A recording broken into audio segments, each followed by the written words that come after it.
미가서 4장 6절에서 8절까지 말씀 묵상하겠습니다. 4장 6절에서 8절까지 말씀 있습니다. 여호와께서 말씀하시되 그날에는 내가 저는 자를 모으며 쫓겨난 자와 내가 환난받게 한 자를 모아 발을 저는 자는 남은 백성이 되게 하며 멀리 쫓겨났던 자들이 강한 나라가 되게 하고 나 여호와가 시온산에서 이제부터 영원까지 그들을 다스리라 하셨나니 너 양떼의 망대여 딸 시온의 산이여 이정 걷는 곳 딸 예루살렘의 나라가 내게로 돌아오리라.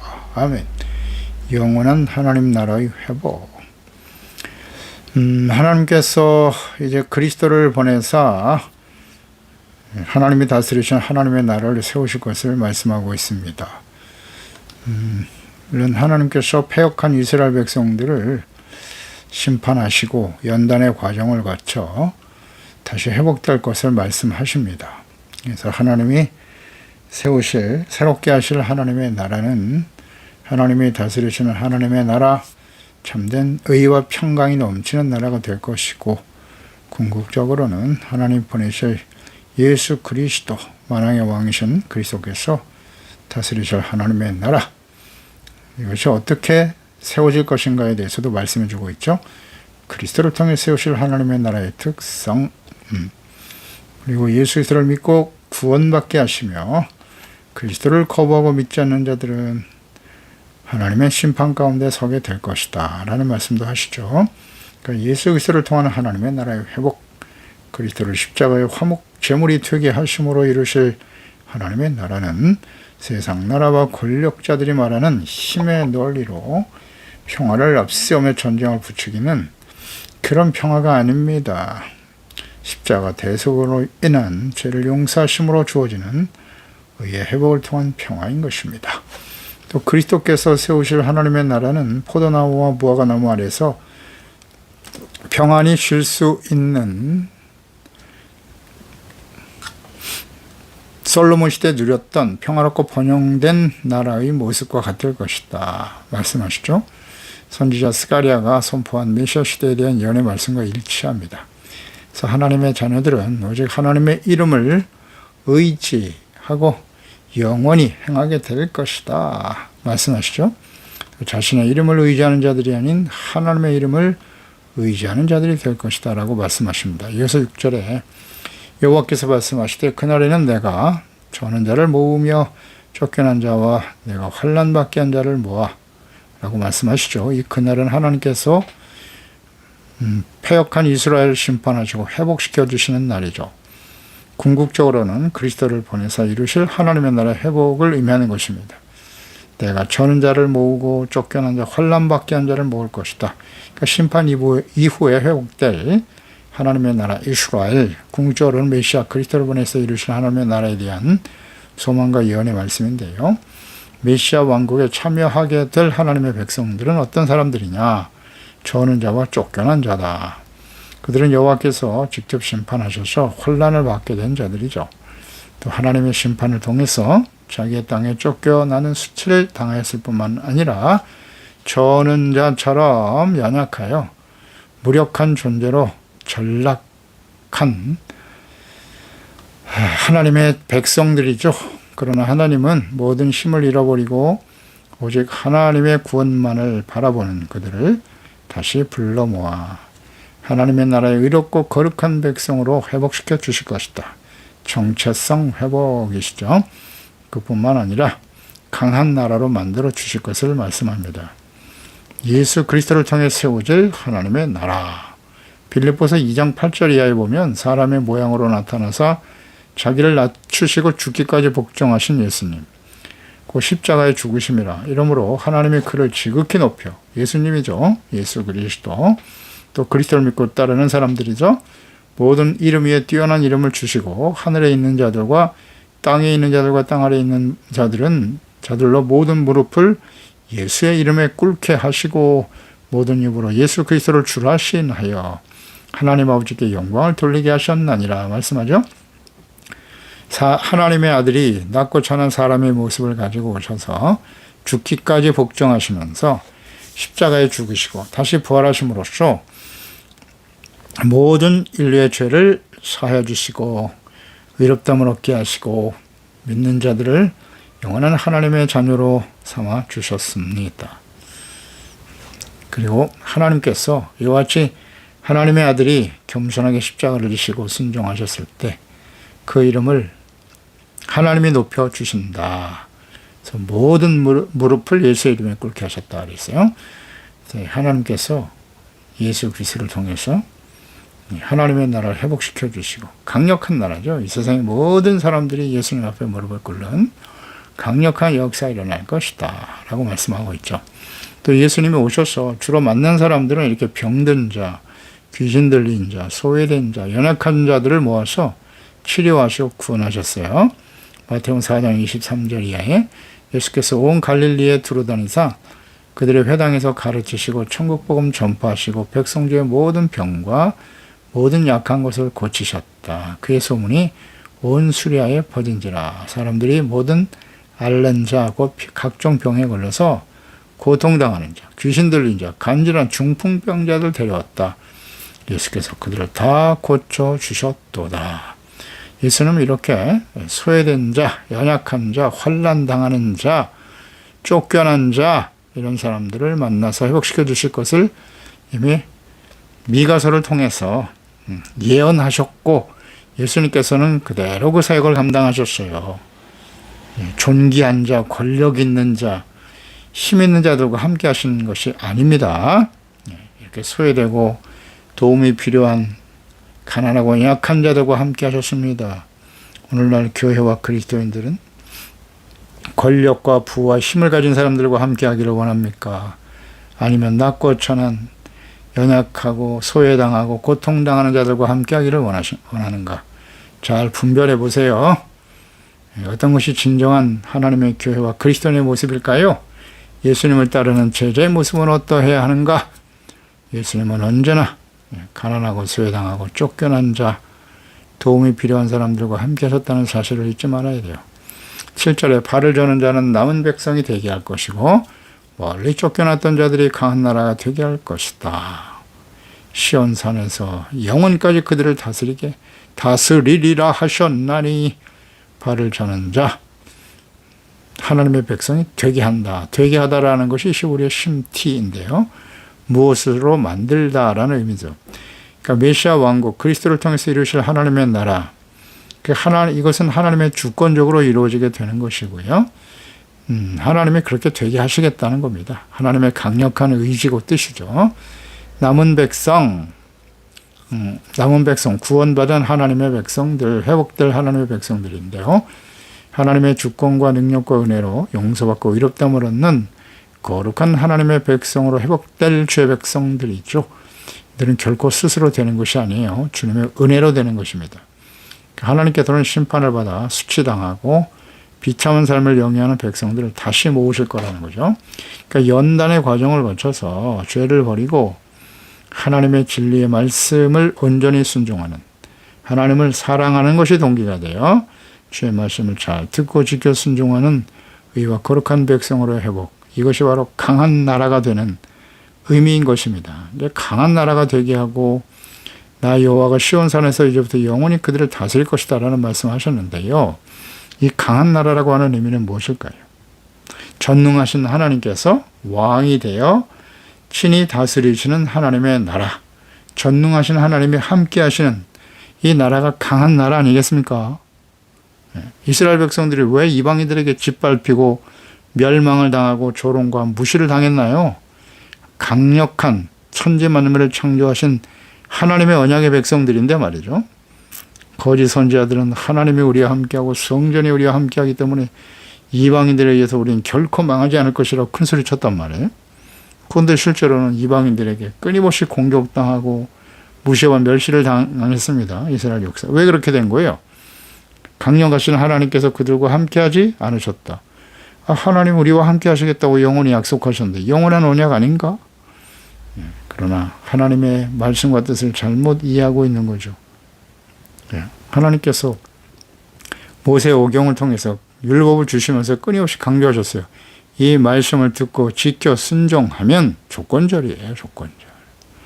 순종할 때 하나님께서 함께 하시고 의의 거룩한 백성으로 세워주실 것이지만 하나님의 말씀을 버리고 불순종하고 우상 숭배하고 악을 행하면 하나님이 약속한 땅에서 그들은 속히 멸망할 것을 말씀하셨고요.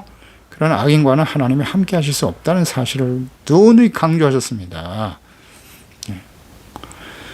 하나님의 말씀을 버리고 악을 행하는 자들과는 하나님이 함께 하실 수 없어요. 그런 성전에 하나님이 절대 거하시지 않습니다. 그러니 크고 화려한 교회를 짓고 성전을 짓고 아무리 제사와 예배를 드린다 할지라도 악을 행하고 불법을 행하는 자들은 하나님과 함께 하실 수 없다는 사실 모르면 안 됩니다. 수치와 멸시를 당하게 되는 거예요. 강한 나라는 하나님이 함께 하시고 통치하시고 다스리시는 하나님의 나라, 의의 거룩한 백성들이 하나님과 함께 세워진 나라가 강한 나라인 것입니다. 그러니까 예수 그리스도를 보내셔서 예수님 그리스도로 오셨지 않습니까? 그리스도는 기름 부으심을 받은 자 왕이에요. 왕, 제사장, 선지자로 이 땅에 오셨습니다. 그러니까 예수님을 그리스도로 믿는다고 하는 것은 예수님의 우리의 왕이시다. 그러니까 이스라엘이 그리스도를 보내심으로써 강력한 나라가 되게 할 것이다 라는 의미로 지금 예언의 말씀을 하고 계신데요. 근데 그 의미에 대해서 오해하고 있는, 잘못 이해하고 있는 하나님의 자녀들, 그러니까 하나님께서 그리스도를 보내셔서 이루실 하나님의 나라는 그리스도, 즉 왕이잖아요. 하나님께서 약속의 말씀대로 하나님의 아들 예수 그리스도를 이 땅에 보내주셨을 때 많은 사람들이 예수님을 그리스도로 믿고 따랐어요. 그리고 제자들도 예수님께서 이스라엘 나라의 왕이 되실 것을 기대하면서 따랐습니다. 그래서 예수님이 왕이 되시면 누가 더 높은 자리에 앉을 것인가, 기회만 있으면 제자들은 서로 다투고 싸웠죠. 그때 예수님께서 으뜸이 되고자 하는 자는 섬기는 자가 되고 낮은 마음으로 겸손하여 섬기는 자가 되라고 누누이 강조하셨죠. 당시에 그들이 기대한 그리스도, 예수님의 제자들도 그랬고 예수님을 따랐던 많은 유대인들도 그리스도로 믿고 의지했단 말이죠. 그러니까 그들이 믿고 따랐던 기대했던 왕 그리스도는 과거 다윗과 솔로몬과 같이 강력한 능력을 가진 왕, 정치, 경제, 군사적으로 강한 힘을 가지고 이스라엘 나라를 회복하고 주변 나라들을 정복하고 다스릴 수 있는 그런 강한 나라가 세워지기를 간절히 원했단 말이죠. 하지만 예수님께서는 당시에 그 거짓 목자들인 대제사장들과 서기관들에게, 장로들에 의해서 십자가에 못 박혀 죽으셨어요. 그리고 부활하실 것을 제자들에게 여러 번 말씀하셨고요. 그 말씀이 그대로 성취되었습니다. 그리스도로 오실, 즉 왕이신 예수님이 십자가의 죽으심에 대해서 제자들은 결코 그런 일이 있어서는 안 된다고 생각했습니다. 받아들일 수가 없었던 것이죠. 마태복음 16장에 예수님께서 제자들에게 묻습니다. 세상 사람들이 나를 누구라고 하더냐. 이렇게 물었을 때 엘리야가 다시 살아났다. 선지자 중에 하나다. 아니면 세례 요한이 다시 살아났다고 말하기도 하고 선지자요. 이렇게들 말합니다. 그때 예수님께서 묻습니다. 그래? 그러면 15절에 마태복음 16장 15절에 이르되 너희는 나를 누구라고 하느냐? 이때 이제 시몬 베드로가 대답하여 이르되 주는 그리스도시요 살아계신 하나님의 아들이십니다. 예수께서 대답하여 이르시되 바요나 시몬아 내가 복이 있도다. 이를 내게 알게 한 이는 혈육이 아니고 하늘에 계신 내 아버지시니라. 아멘입니다. 이 시몬 베드로가 예수님을 그리스도요 살아계신 하나님의 아들이라고 고백할 수 있었다는 거. 이것은 혈육이 아니라는 거예요. 누가 가르쳐줘서 된 게 아니라 하늘에 계신 내 아버지께서 이걸 깨닫게 하셨고 알게 하셨다는 거죠. 자, 잘 묵상해 보세요. 오늘날 우리가 예수님을 그리스도요 하나님의 아들로 믿고 있습니까? 예수님이 우리의 왕이심을 믿습니까? 네, 이것은 우리가 열심히 성경 공부를 하고 혹은 믿음의 부모 밑에서 태어나고 그래서 되어지는 게 아니라는 거예요. 하나님 아버지께서 지혜와 계시의 영을 우리에게 부어 주실 때 하나님과 그리스도를 알고 영원한 생명을 얻고 위롭다함을 얻고 하나님의 자녀로 거듭나게 되는 것입니다. 하나님 아버지께서 해주셔야만 그런 깨닫고 고백을 할 수가 있는 것이다 라고 말씀하셨잖아요. 베드로가 예수님을 붙들고 그 이전에 이 고백을 한 이후에 하나님께서 그 고백 위에, 그 믿음의 고백 위에 하나님의 교회를 세울 것을 약속하셨고 베드로에게 천국 열쇠를 주노라 이런 말씀도 하시고요. 그때 이제 제자들이 예수님을 하나님의 아들 그리스도로 믿는다는 그 고백을 듣고 비로소 예수님의 고난과 죽음에 대해서 말씀하죠. 21절에 이때로부터 예수 그리스도께서 자기가 예루살렘에 올라가 장로들과 대제사장들과 서기관들에게 많은 고난을 받고 죽음을 당하고 제3일에 살아나야 할 것을 제자들에게 비로소 나타내시니 이때 베드로가 예수를 붙들고 항변했어요. 절대 죽으시면 안 된다는 거죠. 이르되 주여 그리 마옵소서 이 일이 결코 주께 미치지 아니하리이다. 예수님이 죽으시다니요? 말도 안 됩니다. 이 나라의 왕이 되셔야죠. 그래야 우리도 일신양면하고 과거에 소외당하고 무시당하고 고통당했던 삶을 버리고 출세하고 성공하고 왕이신 주님과 함께 영화를 누리며 살아가야 되지 않겠습니까? 이제 와서 죽으시다니 말도 안 됩니다. 이렇게 외친 거예요.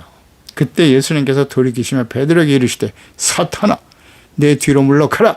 너는 나를 넘어지게 하는 자로다. 내가 하나님의 일을 생각하지 아니하고 도리어 사람의 일을 생각하는도다. 아멘.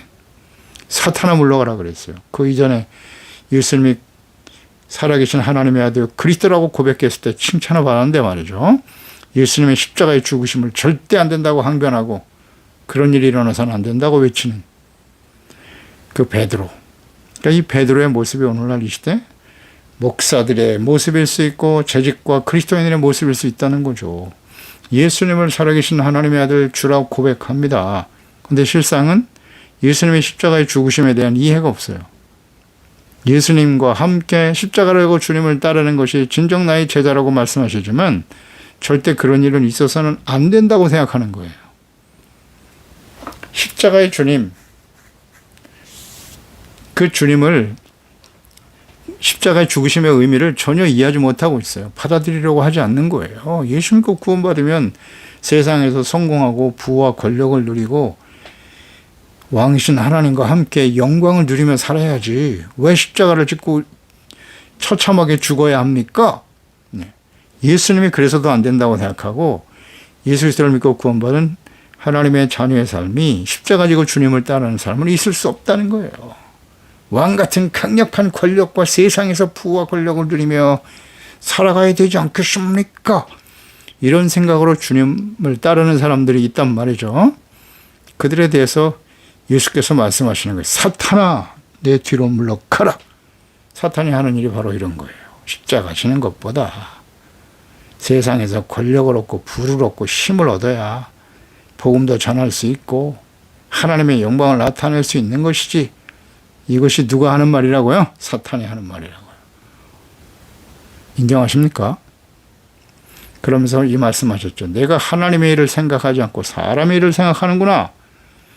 자, 오늘 목사 중에 그리스도인들 중에 말해서 베드로와 같이 세속적인 욕망을 추구하면서 입으로는 예수님을 주여 그리스도라고 고백하면서 여전히 하나님의 일이 아닌 사람의 일을 생각하고 말하고 가르치는 자들이 얼마나 많습니까? 나는 그런 사람이 아닌가요? 예수님을 살아계신 하나님의 아들이시며 그리스도라고 고백하면서 칭찬을 받았던 베드로가 한순간에 사람의 일을 생각하니까 사탄이 되어버리잖아요. 이 사탄이 하는 일이 무엇인가를 잘 생각해야 돼요. 우리 안에 아직도 이 사탄의 역사가 강력하게 영향을 미치고 있다는 사실, 예수 이름으로 쫓아내야죠. 단호하게 쫓아내야 됩니다. 강한 나라는 다시 한번 정리합니다.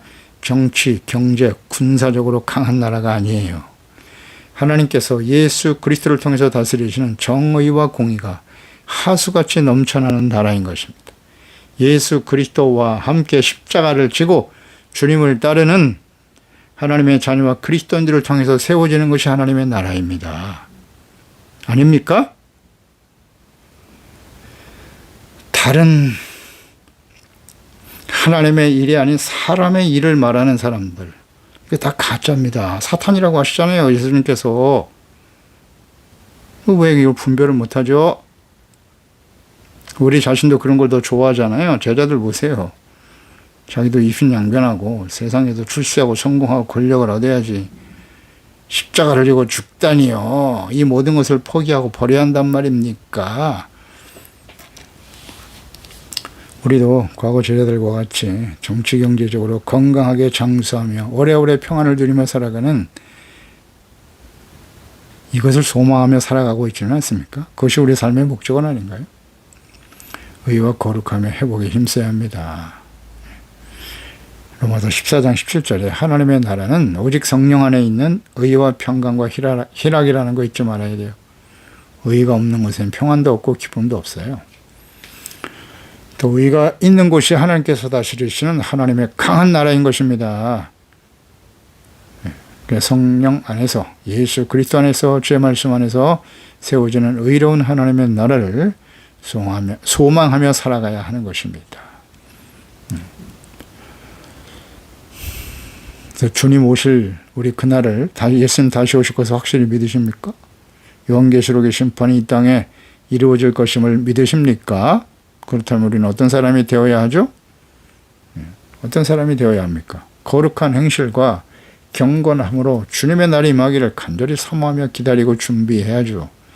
어떻게 해요? 의가 있는, 약속대로 의가 있는 곳은 새하늘과 새 땅을 바라보도다. 요한계시록 20장 이하 새 예루살렘, 새하늘과 새 땅에 대해서 말씀하셨잖아요. 심판 이후에 세워질 하나님의 나라. 그 이전에 예수님이 오시면 혹은 우리가 그 이전에 개인적으로 인생을 마감하고 주님 앞에 설 때 사도 바울의 고백처럼 믿음을 지키고 선한 싸움을 싸우고 나의 달려갈 길을 다 달려가시니 아버지께서 의의 재판장이신 하나님께서 의의 멸류관 생명의 멸류관을 위해 나를 위해 준비하였도다. 그날을 바라보는 거예요. 그날을 바라보고 주님 앞에서 점도 없고 흠도 없이 평강 가운데 나타나기를 힘쓰는 거죠. 이것이 진정 그리스도인의 모습이 아닙니까?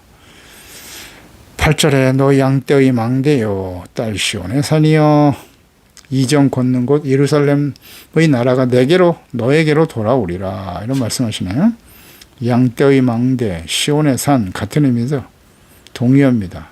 하나님께서 다윗에게 그의 왕위가 영원히 계속될 것이라는 약속, 다윗을 통해서 그의 후손을 통해서 이루실 하나님의 나라를 의미하는 거죠.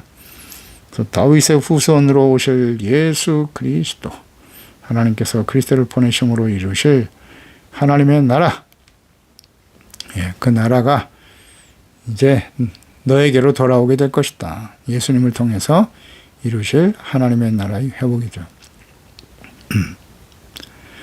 그러니까 이스라엘 백성들, 하나님의 언약의 백성들의 그 회복은 바벨론 포로 이후에 70년 포로 이후에 다시 돌아왔고요. 이제 그리스도를 보내심으로써 예수 그리스도의 십자가의 복음이 온 땅에 전파되는 겁니다. 그래서 믿는 모든 자들이 구원을 받고 이롭다함을 얻고 거룩한 자녀 백성이 하나님의 다스림하는 강력한 하나님의 나라가 이루어질 것이다. 예수 그리스도 안에서 복음을 통해서 세워질 하나님의 나라. 이것을 약속하시고 예언하신 말씀인 것이죠. 다윗의 후손으로 오실 예수 그리스도를 통해서 이루실 하나님의 나라입니다. 이 말씀은 그대로 성취되었죠. 예수님이 이 땅에 오셨을 때 마태복음 1장 예수님의 족보죠. 아브라함과 다윗의 자손 예수 그리스도의 계보라. 아브라함이 이삭을 낳고 이삭은 야곱을 낳고 야곱은 요셉을 낳고 이렇게 계속 이어지면서 마지막에 이제 야곱은 마리아의 남편 요셉을 낳고 마리아에게서 그리스도라 칭하는 예수가 나시니라. 아멘. 약속하신 대로 예수님의 후손에 주로 이제 이 마태복음, 이 그리스도의 다윗의 족보는 왕이죠. 이 왕위가 계속 이어지다가 예수님의 탄생으로 예수님이 곧 왕이시다. 그리스도라는 건 왕이요 제사장이요 선지자라는 의미거든요. 왕으로 오실 그리스도, 이 말씀이 온전히 성취되었음을 역사를 통해서 확인해 주셨고, 그 예수 그리스도의 십자가의 복음이 오늘 이방인 중에 이방인 우리 가운데까지 전파되게 하시고 하나님의 나라, 이 그리스도를 통해 다스릴 하나님의 나라가 지금 온 세상에 가득하게 하신 것입니다. 이제 우리는 하나님 앞에서 어떤 사람이 되어야 할 것인가? 영원한 하나님의 나라를 그리스도를 보내서 이루기를 원하시거든요. 우리는 하나님의 나라, 하나님의 의에 거룩한 백성으로 살아가는 일에 힘쓰고 있나요? 기도하겠습니다. 하나님께서 패역하고 악한 이스라엘 백성들 수많은 선지를 보내셨지만 끝까지 돌이키지 못하네요. 요나를 보내서 니느웨 보내서 말씀을 전할 때 그 이방인인 니느웨도 왕부터 그 짐승까지 금식하며 회개하며 하나님께서 하나님을 믿고 회개하니 하나님께서 그들을 향해 내리실 재앙을 뜻을 돌이키신 하나님이 아니십니까? 그런데 정작 하나님의 본 백성들은 북이스라엘 결국 아수르에서 망했죠. 돌이키지 않았습니다. 그들이 멸망의 길을 가는 걸 보면서도 유다는 또다시 북이스라엘의 길을 그 우상숭배의 삶을 답습하고 따르다가 돌이키지 않죠. 바벨론에서 멸망을 향해 갑니다. 그래서 하나님이 모든 장차 일어날 일을 주님이 아시고 선지자를 통해서 이제는 하나님이 아들, 하나님 보내실 하나님의 아들 예수 그리스도, 예수님이 직접 하나님의 아들이 왕이 되어 이 땅에 오셔서 다스리게 하시되 메시아 그리스도를 통해서 이루실 하나님의 나라는 어떠한 것인가? 강한 나라란 세속적인 정치, 경제, 군사 그런 힘을 가진 나라가 아니에요. 하나님이 다스리시는 의의 나라인 것입니다. 의가 회복되고 거룩한 하나님의 자녀 백성으로 살아가는 하나님의 다스림의 말씀에 온전히 순종하는 다스림을 받는 나라가 강한 나라는 사실을 잊지 말고 오늘 우리 가운데 이방인의 우리 가운데도 예수 그리스도의 복음이 전파되게 하셨습니다. 듣게 하시고 깨닫게 하시고 믿게 하셨나이다. 이것은 하나님의 절대적인 주권과 은혜로 되어진 일이죠. 이 하나님의 은혜를 소중하게 여기고 그리스도를 통해서 이루실 하나님의 나라, 빛된 하나님의 자녀로서 착한 행실로 항상 경건한 삶을 통해서 주님 앞에 서게 될 의의 재판장이신 주님 앞에 누리게 될 의의 멸관을 바라보고 의가 낸 영원한 하나님의 나라 천국을 바라보면서 주님 앞에 영광스러운 모습으로 설 수 있도록 흠이 없고 점이 없는 평강 가운데 주님 앞에 나타날 수 있도록 거룩함과 화평함이 없이는 주를 볼 수 없다고 하셨나이다. 하나님이 다스리시는 거룩한 하나님의 나라 그리스도 안에서 이루게 하시는 하나님의 그 은혜를 소중하게 여기고 삶을 통해서 전하며 증거하며 승리하며 달려가는 저희들이 되게 하여 주시옵소서. 예수님의 이름으로 기도드리옵나이다. 아멘.